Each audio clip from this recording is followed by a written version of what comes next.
Hi guys, welcome back my studies Telugu. SSC CHSL results అయితే release అయ్యాయి. ఏంటి ఈ రిజల్ట్స్ February 27 రిలీజ్ అయ్యాయి కదా, ఇప్పుడు చెప్తున్నాను ఏంటి అనుకుంటున్నారా? అయితే ఈ వీడియో పూర్తిగా చూసేయండి. ఇంతకీ ఈ వీడియో వచ్చేసి రిజల్ట్ అండ్ కట్ ఆఫ్ గురించి కాదు, score card and answer key గురించి అయితే చేయడం జరిగింది.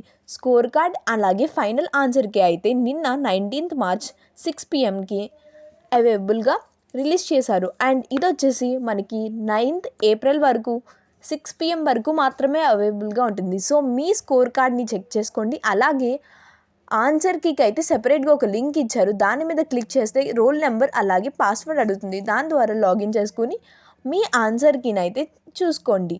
నేను మొన్నే అన్నాను మా ఫ్రెండ్తో, ఇంకా స్కోర్ కార్డ్ రిలీజ్ అవ్వలేదేంటి, స్కోర్ కార్డ్ రిలీజ్ అయితేనే కదా ఎన్ని మార్క్స్తో పోయింది అనేది మనకు తెలుస్తుంది అనేసి అన్న. ఇందులోగా స్కోర్ కార్డ్ అయితే రిలీజ్ అయింది. యాక్చువల్లీ ఎవరికైనా సరే రా మార్క్స్ కంటే నార్మలైజ్డ్ మార్క్స్ పెరుగుతాయి. కానీ నాకేంటో నార్మలైజ్డ్ మార్క్స్ 6 మార్క్స్ తగ్గాయి రా మార్క్స్ కంటే. మరి మీకు పెరిగాయా తగ్గాయా కామెంట్ చేసేయండి. ఇంతకీ ఆ 6 మార్క్స్తో అయితే నాకైతే రిజల్ట్ పోలేదు కాబట్టి పర్లేదులేండి. కానీ నిజంగా అలా పోయిన వాళ్ళు ఉంటే వాళ్ళకైతే చాలా బాధగా ఉంటుంది. ఈ వీడియోనైతే ఎగ్జామ్ రాసిన మీ ఫ్రెండ్స్కి షేర్ చేసి మీకు ఎన్ని మార్క్స్ వచ్చాయో కామెంట్ చేసేయండి. All the best.